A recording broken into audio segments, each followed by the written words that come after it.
you've got to be really excited to get back in there and kind of put that one behind you, right? Yeah, definitely. You know, it's like you said, it's always exciting to come in and kind of have this week off from camp. You know, it's like this is the fun part now. Your camp should and is always the hardest thing for me. The fight's like the fun time. It's the time you go out and, you know, produce everything that you've done during the camp.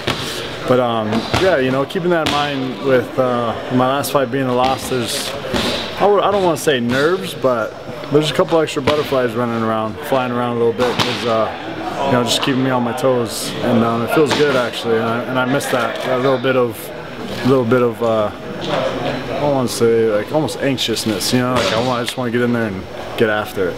What was the process like for you? I remember back that night, you know, it was obvious you were heartbroken and angry up there, man, you know what I'm saying? So how long did that last with you, and were you back working out as soon as you could? Did you kind of wallow a little bit? I mean, what was it? Yeah, you know, the process was like you said, like I was kind of like, oh, what the hell just happened? Then I got pissed off and I was angry, and then probably about 30 minutes later I started crying. And then after about, you know, 2 minutes of that, I was back to, you know, shit happens, and I'm on to the next one. And yeah, as soon as I could start doing physical therapy, I was in there doing it twice as much as what they're asking me to do, because, you know, I know how to work my body and I know what it can handle, and you know, so I just used to double up on the workouts, and I started running probably 5 or 6 weeks after the tear happened, just very light, slow jog, and yeah, recovered fairly quickly. I was back training full in December, late December. What did that feel like in the cage? Did it just feel like a pulled muscle, or did it feel like a... It felt like my muscle was climbing up, like rolling up my leg. You know what I mean? Like I didn't know what the hell was going on. I honestly thought that when I kicked, I thought he managed to like give me a dead leg in my hamstring or something. Like, I don't know how. I was like, damn, he's quick. You know what I mean? That's why when I landed, I felt it tighten up,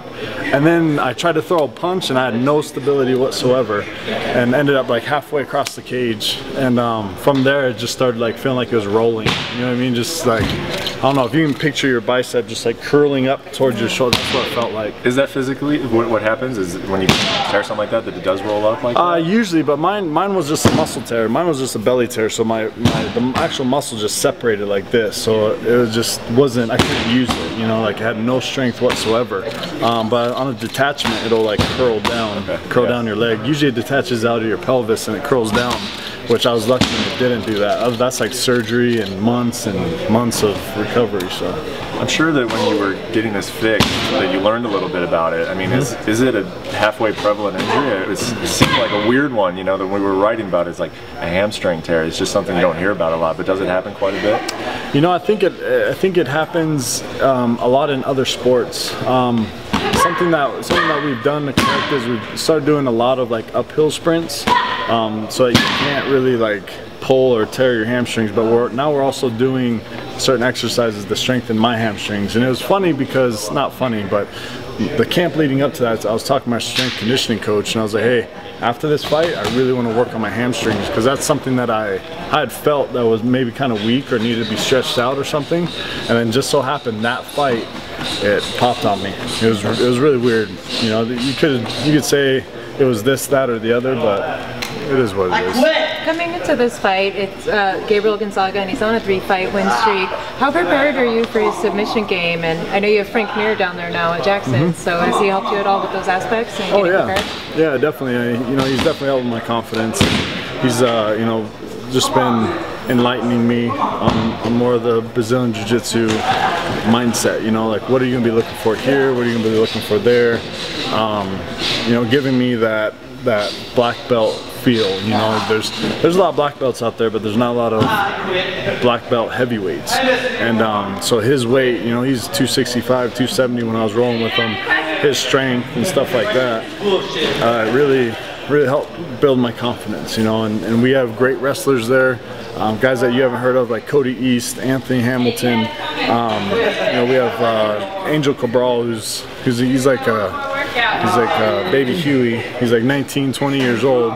Kid's like 280 pounds, like state wrestling champ of Illinois and stuff like that. So, you know, it's we had a bunch of guys out there to really help me out. And he's just as hairy as Gonzaga too. So, you know, I had him take his shirt off and we'd wrestle, and it would be, you know, so that way I get used to it. Is it eerie? The texture. Visualization. Yeah. Is it eerie at all for you that about, let's see, 2007 around this week he KO'd Mirko Cro Cop in the head? Is that to go through your mind at all? No. Me and Cro Cop are completely different fighters. I don't think that you'll find a fighter in the heavyweight division in the UFC that fights anything like me. So, you know, unfortunately last year I probably had about 5 minutes to show my entire year's work. You know, from September of 2011 until now, I've only had 5 minutes in the cage, but I've had a year and a half to work. And for me, being as young as I am in the sport, it's changed completely.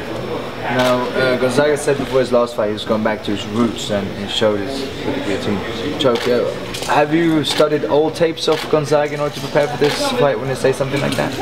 Definitely. I mean, you know, and I think since he first got into UFC, he went away from his roots. And since he's been back, he's gone back to his roots. Now that he's back, he's submitted, you know, 2 guys in the UFC, 1 guy before he got back in the UFC. But the thing that makes him most dangerous now is that he has that understanding of the striking game that he had before he left, when he knocked out Mirko, when he fought, you know, Randy and did really well against these guys striking. But the thing that makes him dangerous now is he can use his striking to get people to the ground now. There's another a guy that's put together some highlight reel knockouts. Have you seen much of Uriah Hall, and what are your thoughts on him? You know, I think he's you know, from what I've seen on the show, he's a tough guy and he's very talented. I think the last fight was against Dylan Andrews. I think it really kind of humanized them in a sense, and it showed that, you know, you can have success, but you always have to be ready for that three-round war. And like I said, I think it showed that he has a lot to work on, but he's definitely, you know, ahead of most people that are coming out of the house. Last one for Travis, anybody? And from that loss that you had, the last fight that you had, basically what did you take back and reflect on from that loss to refocus on coming through to up to now? You know, training wise is very little that I could take from that fight, because it's something happened that you can't plan for. You can't game plan for an injury. You can't, you know, expect for that to happen. So training wise, you know, you can always say, yeah, you should have kept your hands up, but at the same time, I'm such a, you know, I moved so much that I was a sitting duck, you know. Mentally though, it's definitely made me stronger, and at that time, right when I pulled my hamstring, you know, to me it showed me that I have heart, because I could have sat there and been like, hey, I don't know what's going on, and laid down and been like, no, time out, I'm done, something's up with my leg. But for me, you know, it's kind of my kids flashed before my eyes, and I was like, you know what, I don't want their dad to, I don't want them to look at this and say, hey, Dad, why'd you give up? You know what I mean? And I just wanted to prove to myself that, you know, I have that heart to go on. You break my arm, I'm gonna come hit you with the other one. You know what I mean? I tear my leg or you break my ankle or something, I'm gonna hop on one leg and try to knock you out, you know? And I think that showed that, you know, being hurt, I still try to throw as hard as I could, and even though I was falling down doing it, I was trying, you know? Thanks, Travis. Thank you. Thanks, guys.